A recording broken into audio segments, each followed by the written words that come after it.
Welcome to Auto Success, the podcast, where each week we present ideas, tips, and strategies from automotive industry leaders that you can put to use today for your sales success. Now here's your host, Thomas Williams. Welcome, listeners. Today on Auto Success, the podcast, we're speaking with Chase Abbott, the Vice President of Sales for VinSolutions and DealerTrack F&I, both part of the Cox Automotive family of brands. We'll be talking with Chase about dealership staffing challenges and opportunities. Welcome to the podcast, Chase. It's a pleasure to speak with you. We thank you for your time today. Thank you. Appreciate you having me. For sure. Let's start off this podcast as we always like to with our Auto Success Under the Hood question. Since it's your first time with us, simply tell us a little bit about yourself and how you got started in this industry. Yeah, absolutely. I think I'm a little bit unique in that I actually started while I was in college in the retail car business. Started as a salesperson, and then they came to me and said, well, you can type, why don't you be our internet manager? So went into internet, did finance for a couple years as well, and then left the dealership when I was at GSM to get involved with a little startup called VinSolutions back in 2008. And have been in that game and for just about 10 years now, a little over 10 years. And I run sales for VinSolutions as well as DealerTrack F&I. So being able to sit on both sides of the fence kind of give me some unique perspective into the vendor world as well as the retail car business.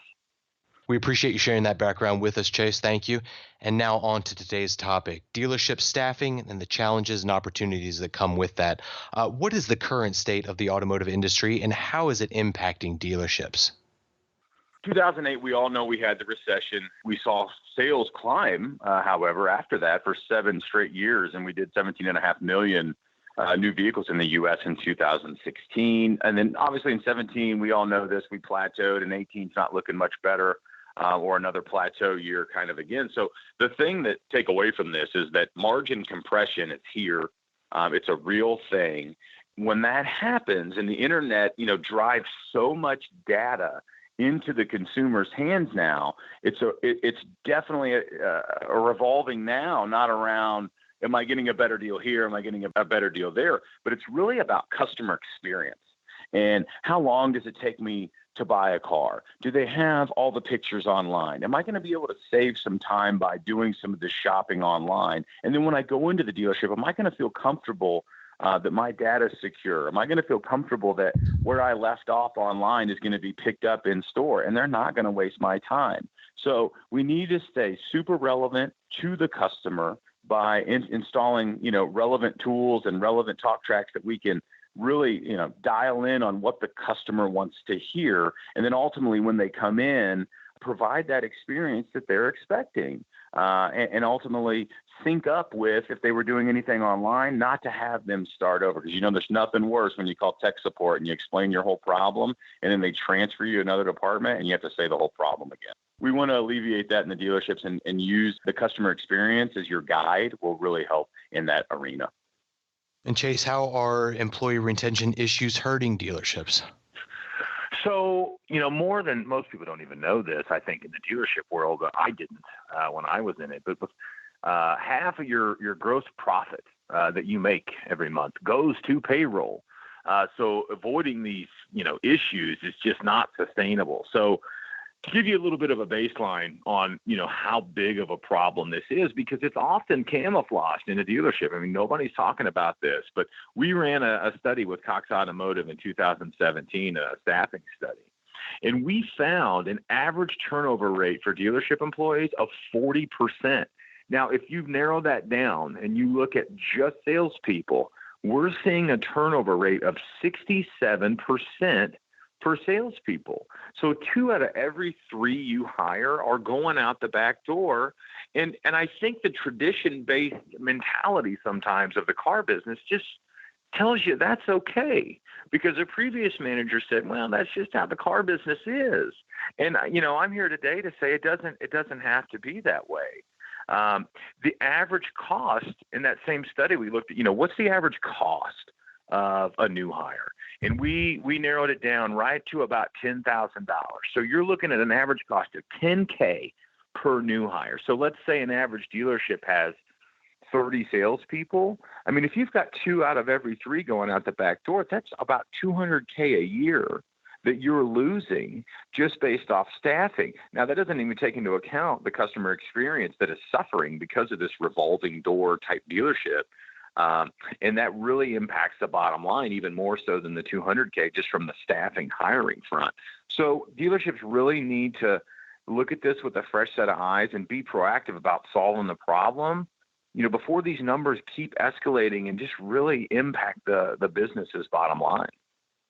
And how can those dealers be proactive and get ahead of those issues, Chase? So a couple of things. I mean, in order for them to be more proactive, you've got to look at a few things. Number one is hiring. Is there a process now? Do you get buy-in from multiple department heads before you hire a salesperson, before you hire a parts counter person? Are you using any tools like a caliper, if you will, to do pre-employment culture testing and personality profiles so you can see if they're going to fit what you're looking for? The other thing I would say is there needs to really be an active culture around training in the dealership and a progressive one, meaning that it keeps going. I'd say a lot of times folks will get real high up on training. They'll do it. And then a couple months pass and we're right back into the abyss and everybody's forgotten everything. And there's no process to consistently train and stay on the cutting edge as far as your product that you're selling. The last thing I would say would probably be culture. I mean, are you having discussions around that word in your dealership? Is there somebody in charge of that for your dealership? Are you asking the staff what they need, around things like hours, training, professional development? Are you doing quarterly check-ins with them to find out what you need to go fix? A lot of times you can just approach it like that and be humble about it. And go to the source and see exactly what needs to be fixed in order to get this store, somewhat self-sustaining and self-correcting, which is ultimately nirvana for a dealership. When problems arise in a good culture, a good progressive store, a lot of those problems will be isolated and fixed by other salespeople that have bought into the culture. And a lot of times those issues that normally just park on a manager's desk don't even make it there, because everybody is drinking the Kool-Aid and everybody believes in what we're trying to do. So those are 3 of the big blocks, I would say, would be staffing, training, and then ultimately your culture. And is there a champion in charge of that and a process to ensure that keeps going? With your experience, can you give us some examples of some forward-thinking initiatives which dealers can ask of their employees to help them engage better with their customers? So these are going to be different for, everybody's a snowflake in this when it comes to customer experience in their market, but I would use these principles and I would reverse engineer the issues. Then what I mean by that is go survey your staff or managers around what the problems are that they've experienced in the last month or quarter that cost them a deal or cost them gross on a deal, in their opinion. And by doing it this way, we're starting with isolated problems first and the biggest ones, the lowest hanging fruit. Then you can figure out, what's the best way to remedy this problem or make a process change that alleviates it from happening again. And the best place to go to that, for that data is your own sales staff. So this can be done by a save a deal meeting, however you want to do it, but reverse engineer the issues. And let's start with the biggest ones first. As some of those problems are identified, instead of just showing up in the factory OEM survey, which a lot of times is what will happen, you won't know that there was a problem on that deal necessarily until you get the survey, and then it's too late. So for the second idea, I would set up a process around reviewing each survey with the goal of finding trends in that data. And then once you discover the trends and what's going on, you can shift or adjust the process that you have for how you communicate around surveys or customer experience. And then ultimately, if it's an isolated problem with just one individual salesperson where we keep getting low scores on, X question, then we can coach or we can train around that if it's a specific problem. The thing is, you got to be watching the clock to know when it's time to do that. So those are a couple of the things I would say. Reverse engineer the problems and then ultimately stand up a process that gets ahead of that OEM survey, which, is involved in so much money and a lot of months and a lot of OEMs. There's money around that CSI score. So this is very, very important for your bottom line in that regard, but also the kind of customer experience that you're providing, which ultimately is responsible for the bottom line. Chase, what are some steps or tactics dealerships can use to help fuel retention? So there's three key areas around dealerships that they need to focus on, in my opinion, to increase rates. One would be they need to evaluate the work with the employees on their basic needs and how it impacts their work experience, their culture, their hours. So a lot of times I'll see dealerships that folks come in at 8 a.m. and they get to leave at 8 at night. And that's not a good way to have a good work-life balance. It's not a way to build a culture because you're constantly running folks into the ground. I mean, when I used to leave my dealership sometimes on my day off, it was during the week, I'd almost feel like belittled that I couldn't go. People were questioning why I'm not there making more money. And at the same time, it needs to be prioritized, and you need to make sure that you're not running your horses into the ground. Two, I think dealerships really need to empower the staff. You need to look at the vendors that you have installed. And why I say that is because of the integration. If I'm typing a customer's name and address 7 times into 7 different systems to do a deal, that's not conducive to the customer experience. And if I learned anything in the car business, it's that time kills deals. So we really want to give that streamlined first click all the way to delivery and over the curb experience to that customer, not only digitally, but when they come into the showroom floor as well. And then finally, utilizing the technology, the CRMs, the websites, the reporting to maintain the structure and make sure that the culture is sticky and something that it does as good a job attracting folks as it does retaining them. So ultimately, there's consistency with your staff. I mean, if you're constantly turning it over all the time, you're never going to get there. You're just never going to get there because you're starting over with your staff every single month or 2 months or 3 months. And it's a learning curve, and it takes time for that buy-in and time for that adoption. So utilizing that technology and surveying the staff and making sure that, you're doing what they need. And it's not just what you think. You're making them part of the solution, which gets much, much better buy-in long-term. And finally, Chase, what one idea would you like to leave with our listeners today?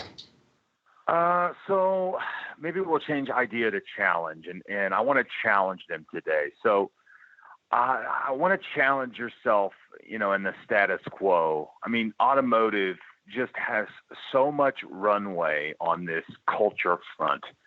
And I think we all need to sit down and realize that, 2/3 of our sales staff leaving, just isn't a metric that is sustainable. Traditions, very good things, right? All the great traditions we do every day, every year.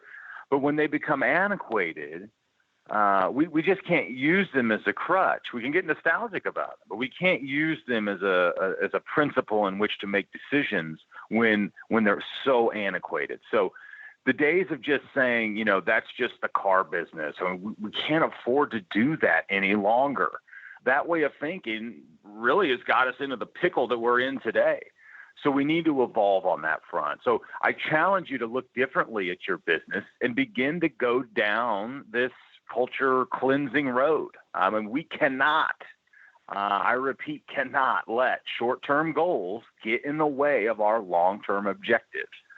So take the time, sit down, write a plan, socialize that plan, get buy-in on that plan all the way to the top, and then go execute that plan and be the one in your store that's responsible for taking it to the next level on the culture front. So, as Henry Ford always says, thinking is the hardest work, which is probably why so few people do it. And I really believe that. You need to sit down and write a plan and put on your thinking cap and create something relevant that will begin to turn the tide at your store. We're either getting better or we're getting worse. Nobody stays the same. So I challenge you, which one of those will you choose today?